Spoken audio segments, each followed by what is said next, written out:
오늘 다윗 왕의 귀환 혹은 귀환을 하려고 하는 모션들입니다. 네, 오늘 우리 해맑은 교회가 2000년 10월 3일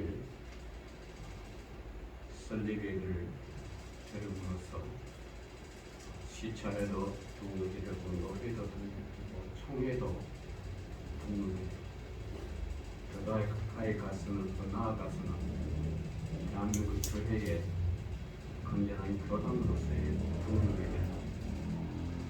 그래서 명실상부는 사람으로 말하면 동사무소에서 출생 신고하는 그런 날이 오늘입니다.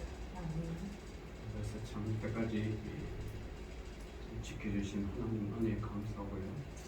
교회가 또 그런 어려운 시절로 코로나 시절에 이런 어려운 가운데 속에서도 하나님의 꾸준히 또 하나님 말씀 증거하고 성도들과 함께 또 주의 사랑을 나누며 교회를 또 섬기게 해주신 은혜에 감사드립니다. 계속해서 한가정 교회가 이 땅에서 주님 보시기에 꼭 필요한 교회 그런 교회가 되어서 주님의 마음을 기쁘게 하고 주님의 마음을 시원케 하고 주님이 지혜며 오시는 그날까지 우리 한가정 교회가 이 땅에서 전개하면서 성도들과 더불어 계속해서 자자손손 신앙생활을 나가면서 주님의 또 영광을 올려드리는 그런 귀한 한가정 교회가 되었습니다. 생각합니다. 여러분들의 기도와 사랑과 헌신이 계속해서 이어져 가기를 바랍니다. 자, 오늘은 말씀이 이제 다윗 왕이 자기 아들 압살롬에게 반란을 당하여 왕위를 내려놓은 것은 아닌데 하여튼 왕의 신분으로 부하들과 함께 예루살렘 궁을 떠나 피난길에 오르면서 또 그 모든 난을 평정하고 다시 돌아오는 그러한 모습들을 오늘 봅니다. 오늘 18절에 보면 이제 다윗이 압살롬에게 이게 피하여 이제 가는데 다윗이 가면서 18절 2절에 군사들을 이렇게 나누면서 뒤쫓아올 압살롬의 군사를 대비하는 그 모습을 봅니다. 2절에 보면 다윗이 그의 백성을 보내세 3분의 1은 요압이 휘하 그리고 3분의 1은 스루야의 아들 요압의 동생 아비새의 휘하에 그리고 또 3분의 1은 가드 사람 입디의 휘하에 넘기고 왕이 백성에게 이르되 나도 반드시 너희와 함께 가리라 그렇게 말씀하십니다. 그래서 군사 편제를 이렇게 하는 거죠. 모든 군대에는 군사 편제가 있습니다. 그래서 대한민국 군대도 국방부 장관을 위시하여 그 밑에 합참의장 밑에 각 군이 있죠. 육군 본부, 공군본부, 해군본부. 이 해병대는 또 별도로 또 해군에 속해 있지만 또 별도로 또 군단을 지휘하는 해병대 대대 그 군을 지휘하는 그 휘하에 그런 군사 편제가 딱 되어 있습니다. 그래서 대통령은 이 나라 국군 소위 말하는 국가 원수죠. 여기서 말하는 국가 원수는 직책상으로도 행정적으로도 대통령이지만 군사적으로도 국가 원수라 그러면 모든 이런 각군 참모총장은 별이 4개지만 국가 원수는 별이 5개입니다. 별이 5개. 별이 5개 그러니까 생각나네. 뭐 장수 돌심체 그리고 별이 5개입니다. 어쨌든 이 별 5개가 이제 체계의 군 편제를 딱 해서 명령 체제로 움직이고 가는 거죠. 그처럼 다윗도 이 군사 편제를 요압의 휘하의 3분의 1, 또 요압의 동생 아비사 휘하의 또 3분의 1, 또 가드 사람 이때의 휘하의 3분의 1. 그래서 어떤 전투를 벌이다가도 3분의 1이 힘들면 또 3분의 2가 도와줄 거예요. 이런 군사 편제를 딱 해서 이제 도망하는데 중요한 말이 이제 이렇게 있습니다. 18장 5절 보면 왕이 요압과 아비새와 이때에게 명령하여 이르되 나를 위하여 젊은 압살롬을 너그러이 대우하라. 이 다윗의 마음을 볼 수 있습니다. 비록 자기 아들의 반역으로 인하여 지금 왕위의 자리에서 지금 쫓겨나가는 이 상황에서 그 아들 압살롬을 추격해 오는 압살롬을 어떻게 하라고요? 죽여서 처참하게 죽이라 이런 말을 하는 게 아니고 대우하라는 거 너그러이 봐주라 하니 왕이 압살롬을 위하여 모든 군 주의관에게 명령할 때에 백성들도 다 들었습니다. 그러니까 압살롬을 추격하면 죽이지 말고 좀 이 성포해서 좀 산채로 그렇게 좀 해주라. 이렇게 다윗이 피난 가면서 자기 아들 압살롬에게 남겨지는 하나의 명령이죠. 이런 거 보면 참 우리 하나님이 하나님 사랑이 우리 백성들에게 이렇게 하잖아요. 꺼져가는 촛불도 뭐요? 끄지 아니하시고 또 하나의 비유가 뭐였죠? 갈 때도 상한 갈 때도 뭐요? 꺾지 아니하시는 하나님. 갈 때가 성해야 되죠. 그런데 상한 갈 때라도 하나님은 꺾지 않으시고 또 꺼져가는 바람 앞에 풍전 동화 같은 그런 등불이라도 하나님은 끄지 않으십니다. 다시 말하면 자기 백성을 향한 하나님의 마음이 그렇다는 거죠. 우리 백성이 좀 싱싱한 갈대였고 활활 타오르는 횃불 같은 그런 거대한 그런 어떤 불의 그런 거대한 불이면 좋은데 연약한 인생이다 보니까 때로는 상한 갈대처럼 언제 죽을지 모르고 꺼져가는 심지처럼 언제 바람 앞에 꺼져갈 줄은 모르지만 하나님은 그 연약한 인생들을 위하여 그것마저도 그렇게 하지 아니하신다는 거 하나님 사랑을 보십니다. 다윗을 통하여 그런 마음을 봅니다.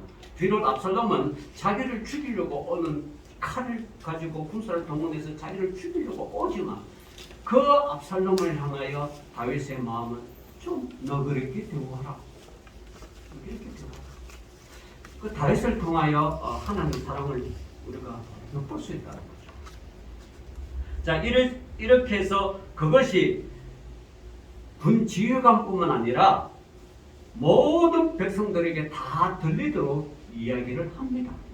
그래서 군 지휘관뿐만 아니라 모든 군사와 백성들이 그 다윗의 그 명령을 다 들었습니다. 들었고 오늘 6절에 보니까 이제 전쟁이 붙었습니다. 에브라임 수풀에서 압살롬 군과 다윗의 군대가 붙었습니다. 근데 여러분 알다시피 다윗의 군대가 얼마나 강해요. 그래서 에브라임 수풀에서 2만 명이나 죽이고 그리고 또 사방에 수풀이 많아서 빠져서 이렇게 또 수풀에서 빠져가지고 늪과 같은 그곳에 빠져서 죽은 자가 칼로 죽은 자보다 더 많다. 그러니까 이 소식을 전해들은 압살롬이 전세가 불리하고 또 9절에 보면 압살롬이 다윗의 부하들과 마주쳤다. 자기 부하는 지금 뭐 다 전밀 상태고 그런 상황에서 다윗의 부하들과 마주쳐 버렸어요. 큰일 났습니다. 죽기 살기로 도망하는. 자, 그래서 압살롬이 노새를 탔는데 그 노새를 타고 도망하다가 큰 상수리 나무 번성한 가지 아래에 지날 때에 압살롬의 머리가 그 상수리 나무에 걸려버렸습니다. 여러분, 우리가 이 압살롬이 멋있게 생겼잖아요. 아주 키가 크고 멋있고 머리가 또 얼마나 잘 이게 관리를 잘하고 머리도 윤기도 반짝반짝하고 길고 진짜 남자가 봐도 흠모하고 여자가 봐도 흠모하고 그 머리가 그렇게 길고 아름답고 빛났어요. 누구나 다 흠모했어요. 그런데 그것이 그 머릿결이 어떻게 해요? 자랑하다가 그 머릿결로 인하여 도망가다가 상수로 나오면 머릿결이 걸려버렸어요. 그 노새는 도망가버리고 머릿결에 의해서 상수나무에 딱 걸려서 대롱대롱 멸려있어요. 참 이런 누구나 흠모하고 누구나 자랑했던 그것이 오히려 그의 목숨이 위태롭게 하는 거예요. 또 우리 인생도 그래요. 너무 자랑하지 마세요.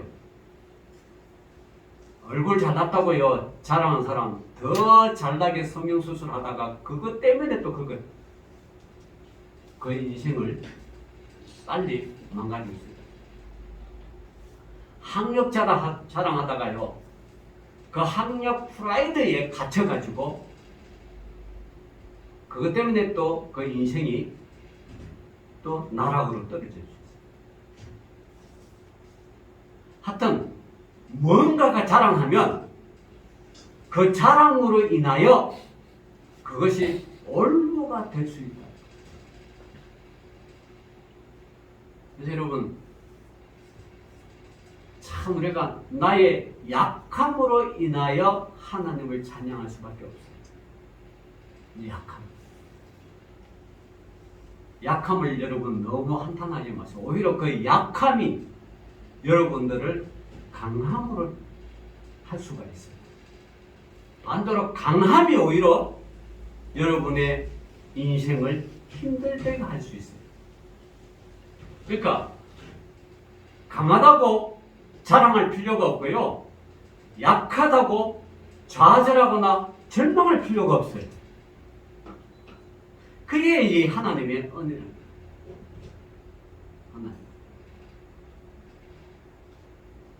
그래서 우리 인생은 날마다 순간마다 내가 주어진 환경 속에서 주어진 여건 속에서 주어진 어떤 그런 삶 속에서 감사함으로 살아야 되지 그것이 다른 사람보다 잘났다고 다른 사람보다 더 좋다고 다른 사람보다 더 남들이 가지 못한 거 가졌다고 우쭐대거나 자랑하면 그것이 그의 인생에 그의 삶 속에 원고가 됩니다. 오늘 압살롬을 봅시다. 왕자로서의 그죠? 다윗 왕의 아들로서 왕자로서 그렇게 하고 더 왕이 되고 싶어서 반란에다가 그 멋진 그 얼굴과 그 머리카락이 오히려 왕을 쫓다가 상수리 나무에 걸려버렸어요. 자, 근데 그것이 10절을 보니까 한 사람이 보고 요압에게 알려 이르되 내가 보니 압살롬이 상수리 나무에 달렸더이다. 그리고 보고를 합니다.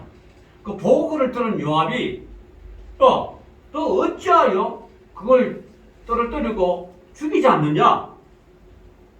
너가 만약에 사로잡고 떨어뜨려서 죽였으면 은 10개와 띠 하나를 보상으로 주리라.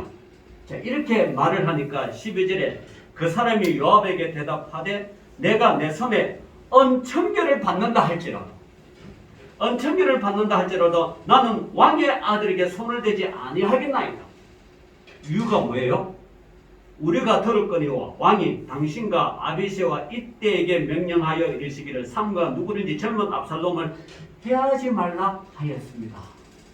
그 온 백성과 군사들이 그렇게까지 이야기했잖아요. 그러니까 이 군사가 그걸 못하겠다. 나는 왕이 내가 비록 압살롬 죽여가지고 보상으로 언열기와 띠 하나를 이렇게 받아서 가문의 영광으로 간직할지라도 난 그거 못하겠다. 그뿐만 아니라 언 1000개를 준다 하더라도 나는 다윗 왕의 명령을 나는 하지 않겠습니다.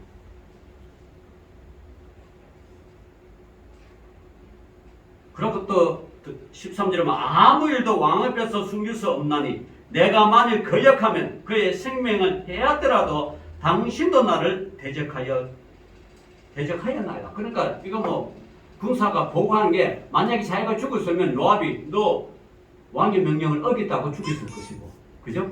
왕의 명령, 왕이 죽이지 마라 그랬습니다. 일어나 죽으면 자기가 죽으니까 그 일은 안 하겠다는 거예요. 안 하겠다. 자, 그러니까 이제 요압의 행동이 보죠. 요압이 이르되 나는 너와 같이 지체할 수 없다 하고 손에 작은 창 셋을 가지고 가서 상수리 나무 가운데에서 아직 살아있는 압살롬의 심장을 뭐요? 찌른다. 대롱대롱 멜려가 있는 어떻게 저항할 수도 없는 나무에 멜려가지고 죽고 뭐 저항할 수 없는데 그 저항할 수 없는 그 압살롬을 창 3개를 가지고 심장을 찔러버렸다. 요압이 무기를 든 청전 10명이 압살롬을 에워싸서 죽입니다. 이런 참. 자, 이런 상황에서 이제 그 시체를 구덩이에 묻고 돌을 갖다가 싸서 압살롬의 생전에 내가 죽으면 내 기념비를 하나 그렇게 세우려는 살아생전에 그 기념비가 있었어요. 그걸 그 기념비에 세우고 압살롬이 죽었다는 그 무덤 그거 표시밖에 없어요. 참 한때는 그래도 왕의 아들로 태어나가지고 그죠? 온갖 부귀 영화를 누리고 심지어 왕까지 되겠다고 반영을 일으켰는데 그 결과가 이렇게 그것도 자기가 살아서 만든 기념비 하나밖에 남기고 죽을 수밖에 없는 이런 상황이 되어버렸죠. 자, 이 소식을 다윗이 들었어요. 들어가지고 마음이 얼마나 아팠던지. 여러분 이 18장 33절을 함께 한번 읽어봅시다. 18장 33절 시작. 왕의 마음이 심히 아파 문 위층으로 올라가서 웁니다. 그가 올라갈 때에 말하기를 내 아들 압살롬아, 내 아들 압살롬아, 차라리 내가 너를 대신하여 죽었으면 압살롬 내 아들아, 내 아들아. 참 부모보다 먼저 간 자식, 그 자식 때문에 이 다윗이 얼마나 애통하고 고뇌하고 통곡한지 몰라요. 그렇게 살려달라고 너 그렇게 대우하라고 그렇게 했는데 이 압살롬이 요압의 손에 처참하게 심장 찔려서 그 무덤조차도 성경하지 못하고 성경 지키지 못하고 그렇게 지쳐서 기념비 하나밖에 없는 그 소식을 들으니까 차라리 내가 죽으면 좋겠다. 자식이 아프면 부모가 그러죠. 네? 차라리 내가 죽으면 내 자식 좀 이렇게 살려달라고. 그게 모든 부모의 심정이에요. 다윗 왕도 똑같은 거예요. 이 아들 차라리 내가 죽었으면 좋을 텐데 이게 하나님의 심령 아니겠어요? 하나님도 이런 심정을 가지고 하나님도 우리 믿는 백성을 하여 자기 믿는 성도를 하여 이런 심장을 가져가지고 차라리 내가 죽으면 좋겠다고 그분은 다윗은 이렇게 통곡하면서 압살롬을 이렇게 회상하고 추모했지만 하나님께서는 자기 자신이 친히 뭐요? 십자가상에서 친히 죽으셨어요. 이 다윗과 압살롬을 보면 하나님과 우리와의 사랑이 그렇게 우러러나는 거예요. 차라리 내가 죽으면 좋겠다. 만화의 왕 만주의 주가 되시는 하나님께서 삼위일체 하나님께서 자기 아들 독생자를 친히 십자가의 그 고통 속에 차라리 죽게 만들어요. 왜 죽게 해주세요? 자기 백성을 사랑하죠. 그래서 여러분 참 우리의 그를 믿는다는 거, 이 생명이 얼마나 귀한지 몰라요. 그래서 우리는 주님 하나님께서 우리에게 대속의 은혜로 값주고 사셨다는 거예요. 여러분 예수 믿는다는 거, 하나님 백성 된다는 거 이거 보통 일이 아니에요. 자기 아들을 대신 내어 죽으면서까지 우리를 사셨다는 거예요. 그게 대속이거든요. 속죄를 내가 죽을 수밖에 없는 걸 자기 아들을 대신 죽여서 우리의 죄를 사했다는 게 이게 속죄라는 거예요. 이게 속죄의 은혜예요. 다윗은 자기 아들을 대신해서 죽지는 못했지만 하나님은 친히 그걸 몸소 실행하십니다. 하나님 사랑은 여러분, 우리가 하나님 사랑한다, 사랑 산다, 이게 그냥 하는 게 아니라 정말 깊은 사랑을 할 수밖에 없어요. 자기 자녀까지 죽어서 우리를 사랑해 주기 때문에 이 믿는다는 게 우리가 얼마나 크게 행복한 거예요. 예수님 엄청난 값을 주고 대속이라는 거예요. 참 보면 이 믿음이라는 게 우리가 그냥 쉽게 하는 게 아니구나. 쉽게 하는 게 아니구나. 그를 살리기 위해서는 누군가가 희생이 필요해요. 여러분 이스라엘 백성이 대속죄일에 인간의 죄를 하나님께서 물을 때 인간에게 죄를 묵으면 다 죽을 수밖에 없는데 대제사장이 염소 2마리를 딱 선택해서, 그죠? 염소 2마리에서 하나는 죽고 하나는 광야로 보내잖아요. 아사셀이. 누군가가 내 죄를 대신해서 죽음이 필요하다. 제사가 필요하다. 그래야 죄가 사. 그것도 하나님이 이스라엘 백성들의 죄를 정말 사하지 못하다 하면 대제사장이 대속죄일에 성전의 지성소에 들어가서 대제사장이 대신 죽는 거예요. 그래서 하나님 앞에 우리가 예배 드린다 혹은 제사를 드린다는 건 진짜 두렵고 떨리는 마음으로 가요.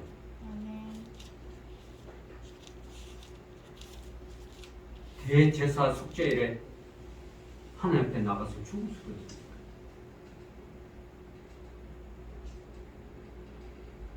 그게 비일비재했어요. 그러니까 여러분 대제사장이면 제사장 중에서도 대제사장 권위와 위험이 얼마나 크겠어요. 그만큼 책임도 뭐요? 크다는 거. 대신 죽는다.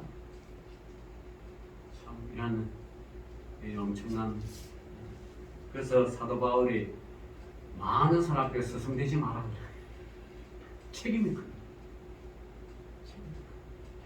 또 서성대면 책임이 크기 때문에 그 일을 잘 감당해야 돼. 감당하면 영광도 큽니다. 고난이 없으면 영광도 없어요. No crown, no cross. 십자가에 고통이 없으면 영광이 없다. No cross, no crown. 이 다윗이 그렇게 압살롬을 살리기를 원했지만 결국은 죽으니까 하나님이 다윗이 그걸 보고 그렇게 고통스럽게. 자, 19절로 보니까 죽인 사람 누구예요? 요압과 그의 전사들. 그렇게 막 다윗이 그렇게 우니까 요압이 할 말이 이래가지고 다윗도 항의하러 갑니다.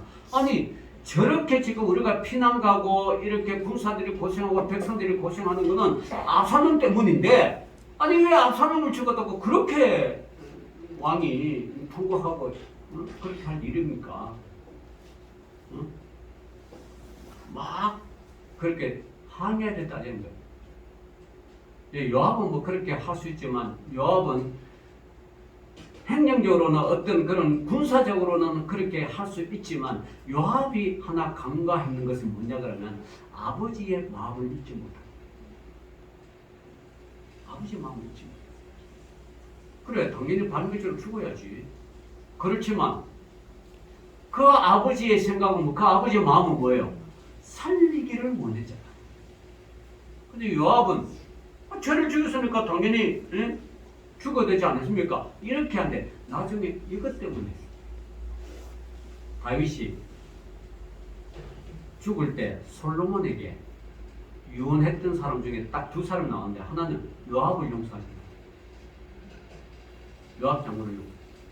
요압은요 다윗을 위해서 정말 죽도록 충성했어요. 사실은 모든 일에 다 앞장서서 막고 어려움을 다 하고 그런 걸 다 했지만 요압의 하나 강조하는 건 아버지 마음을 잃지 못해. 다윗 왕의 마음을 잃지 못해. 그게 제일 큰 거죠. 그래서 요압을 용서하지 마라. 거기서 이 다윗이 죽으면서까지 그게 한으로 남은 거야. 한으로. 압살롬에 대한 그 다윗이 요압을 죽이는 게 한으로 남은 거야.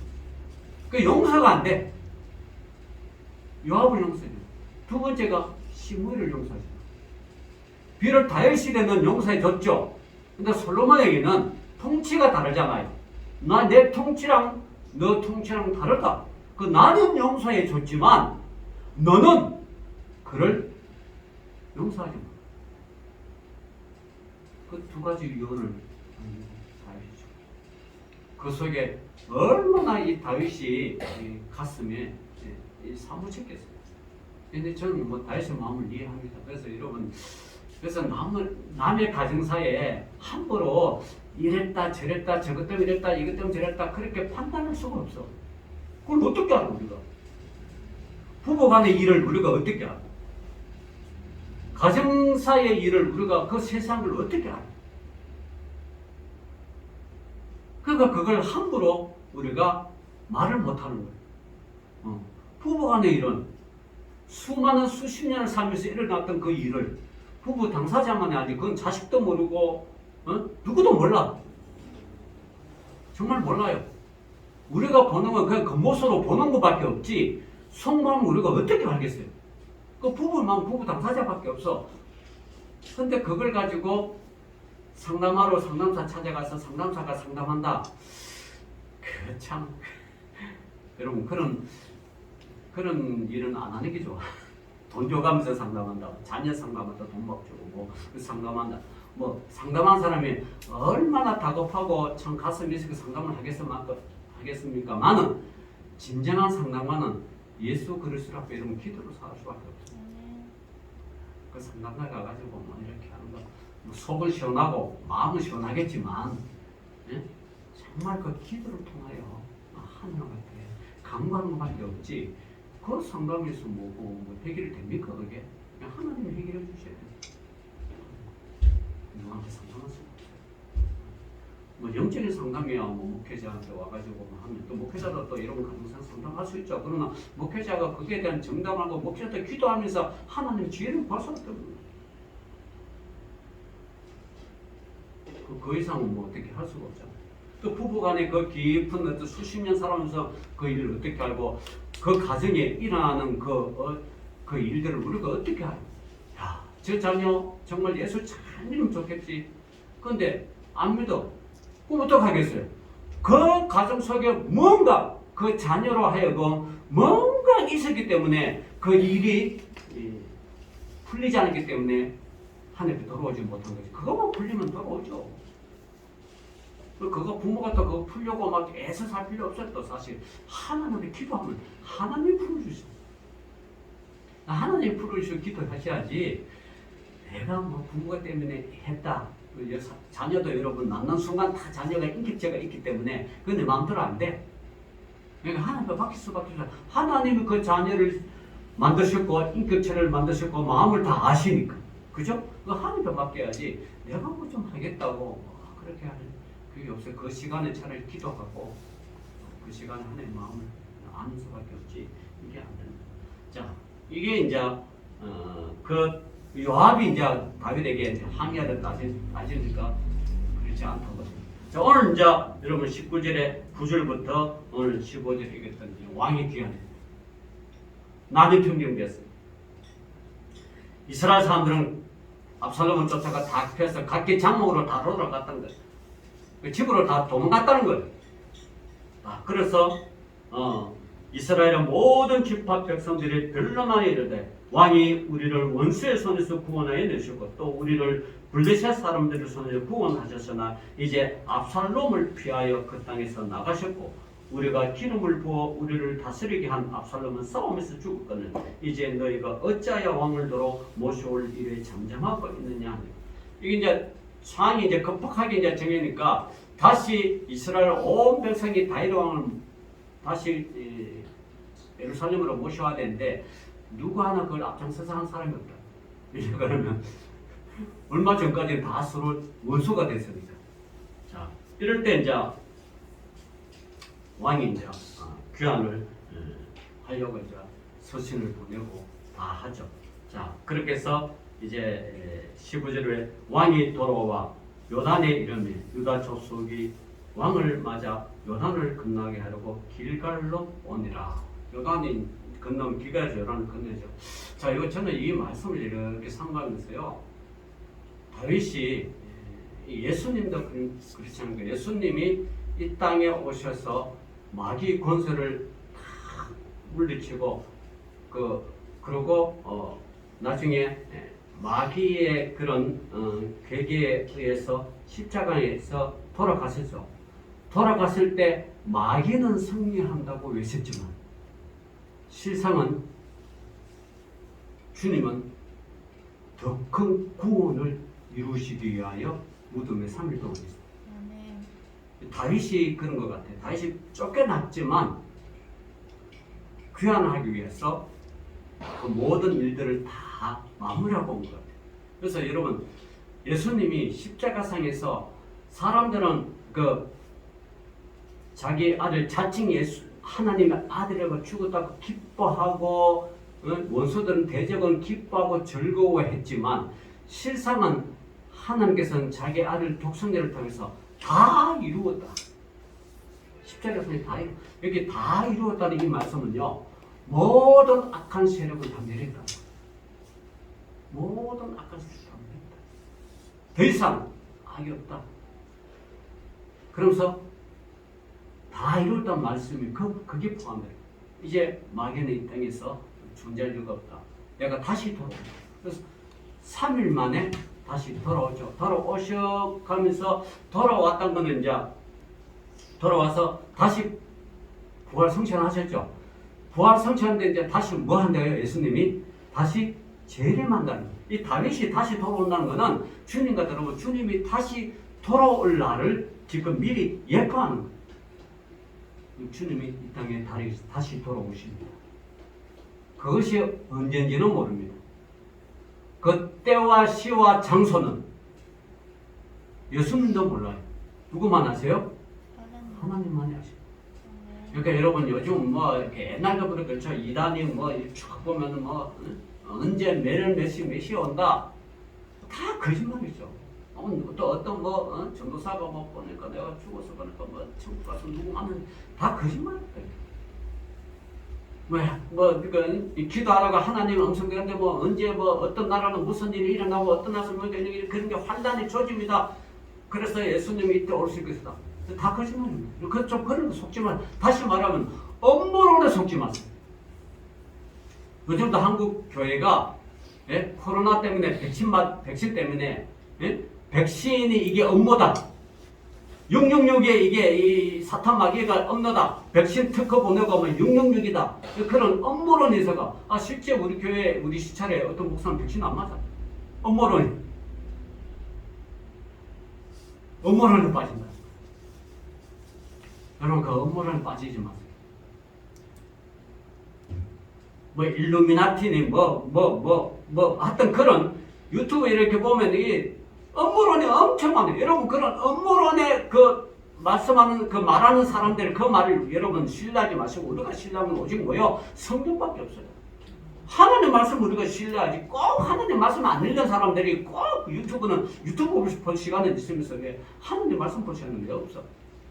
하나님 분명히 써있잖아. 말씀 통해 언제 어떻게 오실지 나는 모른다. 그 시와 때는 아버지만이 아신다. 아니 아버지만을 아시는 그것을 어떻게 유튜브에 나오는 목사 선지자 나름대로 선지자 그러고 어떻게 이단들이 어떻게 압니까? 그 자체가 거짓말이에요. 음모론 여러분 그 속지 마세요. 속으면 안 돼. 그것 때문에 불안할 필요 없어요. 정말 불안할 필요 없어요. 왜 음모론 속에서 불안해합니까? 내 생명이 잘 살다가 하나님이 데리고 가시면 가는 거죠. 우리가 가는 거는 영원히 죽는 게 아니잖아요. 이 땅에 살다가 하나님께서 영생으로 가잖아요. 지금 영원히 살려고 가잖아요. 영원한 생명이 거기에 계시니까 그거 가는 거지. 육신이 죽었다고 음모론이다 뭐 어떻게 된다 그렇게 할 필요가 없는 거예요. 살아도 우리는 영광, 죽어도 영광. 사나 죽으나 우리는 주님의 것이야. 산다고 주의 것이고 죽었다고 에이 이게 아니에요. 사나 죽으나 우리는 주님의 것이야. 그 얼마나 행복해요 우리가. 그런데 그 음모론에 빠져가지고 백신도 안 먹고 뭐 어쩌고 아이고 참 속된 말로 좀 환장하고 자빠진다는 그 표현이 그건 거예요. 그 절대 음모론 빠지지 마시고 누가 말했다고 그게 현혹하지 말고 어떤 유명한 목사님이 그 말했다고 이러면 현혹하지 마. 아무리 유명한 목사라도 성경이 뛰어넘을 수가 없어요. 하나님 말씀을 뛰어넘을 수 없어요. 하나님 말씀이 더 정확하지 누구 보고 유명한 목사님 말씀과 더 시대가 가나요? 그것은 아닐 거예요.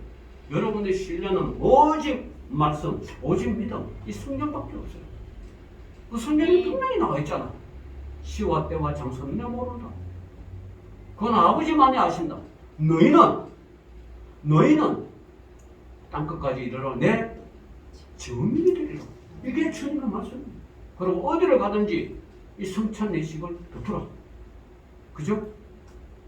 성찬. 내 말이 증가하는 곳마다 이 성찬을 베풀어. 그래서 우리가 딱 이 땅에서 하면서 딱 두 가지밖에 말씀 증가하고 복음 증가하고 성찬 내식 베푸는 거. 우리 교회가 아주 훌륭하게 잘하고 있습니다. 얼마나 잘하고 있어요. 이런 주님의 말씀을 우리가 생명 걸고 목숨 걸어야 되지. 이걸 벗어놓고 억도 데 그냥 음모론 빠지고 유명한 목사님이 있다고 그렇게 하고 교회가 크다고 신뢰가 하고 이거는요 정말 초급적인 신앙이에요. 이건 신앙이 아니야. 이거 흩어져 빠지는 거예요. 우리의 신앙은 오직 믿음, 오직 말씀, 오직 성경. 그거죠. 오직 성경이죠. 성경에 의하여 성령이 가라면 가고 이제 이거는 이제 성경을 타서 성령의 음성을 듣는 거죠. 그래서 성령님이 가라면 가고 성령님이 멈추라면 멈추고 아무리 내가 더 하고 싶어도 성령께서 하지 말라면 안 하고 아무리 안 하고 싶어도 성령께서 하라면 하는 거죠. 그게 죽음이던데 내 몸이 부서져도 그거는 성령이 하라면 하는 거예요. 그래서 우리가 철저하게 우리 신앙 전체의 삶을 성령님과 더불어 해야 되지 내 마음대로 내 계획을 세우고 어떻게 되고 그건 아니죠. 그 성령의 철저한 이런 음성을 듣고 성령이 하라면 하고 말하면 하고 그래서 철저하게 그게 잘하신 분이 이 미얀마의 우리 조영선 선교사님 그분 하면 성령께서 하는 거예요.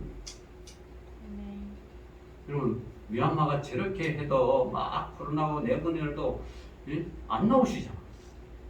그러면 조영선 목사님이 선교사님이 성령의 음성을 듣고 한다는 거예요. 이 땅에 내전이 일어나고 코로나가 처음부터 주님이 너 있으라고 믿는 거고 아무리 평화로워도 너 나가라 그러면 나오는 거예요. 내전이 일어나도 나가라면 나가는 거예요. 그래서 철저하게 성령을 쫓는 거예요. 우리의 삶은. 그래서 저와 여러분의 삶 자체가 성령을 쫓아가는 거죠. 자, 왕의 귀 안에 있는데 세 사람이 이제 등장합니다. 16절부터 시므이가 나옵니다. 시므이가 나타나가 뭐예요? 죽을 죄를 짓습니다. 죽을 죄. 용서해요. 또 두 번째가 무비보셋이 나옵니다. 사울의 손자. 너의 평안할 때 함께 하느냐가 26절을 보면 내 종이 나를 속이고 종인 나를 내 주 왕께 모함하였나이다. 내 주 왕께서는 하나님의 사자와 같으니 왕의 처분대로 하옵소서. 참 무거우시지. 왕이 처분만 따르겠다. 진짜 우리가 죽어서 백보자 심판 때 하나님 심판에서 하나님의 심판의 처분대로 따르겠다. 그리고 한 사람의 31절에 길라 사람 바르실레가 나와서 다윗을 맞아. 그럼 언젠가는 우리가 이걸 뭘 상징하냐 그러면 언젠가 우리 주님이 이 땅에 오시면 주님이 재림하시면 우리가 주님 앞에 맞이하러 가는 거지. 맞이하러 가는 모습. 다윗 왕을 맞이하는 이 시므온 무비보셋 바르실레가 다윗 왕을 맞이하듯이 우리가 예수 그리스도께서 이 땅에 재림하면 우리가 그분을 맞이하러 가는 거예요. 그것도 엄청 늘릴 거예요. 천사들이 그렇게 온 세상에 요동치고 천둥번개쳐도 천사자장의 나팔소리도 내 이름을 부른다는 거예요. 이름을 부릅니다. 아멘. 나팔 볼 때 이름 잘 들으십시오. 아멘. 네. 얼마나 이걸 사모하는 다윗 왕의 귀환이 예수님의 재림을 상징하면서 다 이렇게 불실자를 다 다윗 왕 앞에 나오는 거. 우리가 언젠가는 주님 앞에 가면 백보제 심판 앞에 다 나오는 거지. 이걸 지금 상징하는 거예요. 말씀을 듣겠습니다, 여러분. 오늘 왕의 귀환입니다. 우리 주님도 언젠가는 오십니다. 재림하십니다.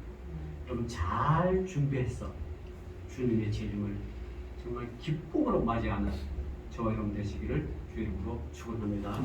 기도합시다. 주님 감사합니다. 오늘도 믿음의 백성들 오늘 말씀을 통해 다윗 왕을 귀함을 맞이하는 거죠. 우리도 주님 재림하는 그날을 그때와 시와 장소는 모르시고 항상 준비하여 주님을 재림의 주님을 준비하는 믿음의 백성 되게 하여 주옵소서. 예수님의 이름으로 기도 올리옵나이다. 아멘.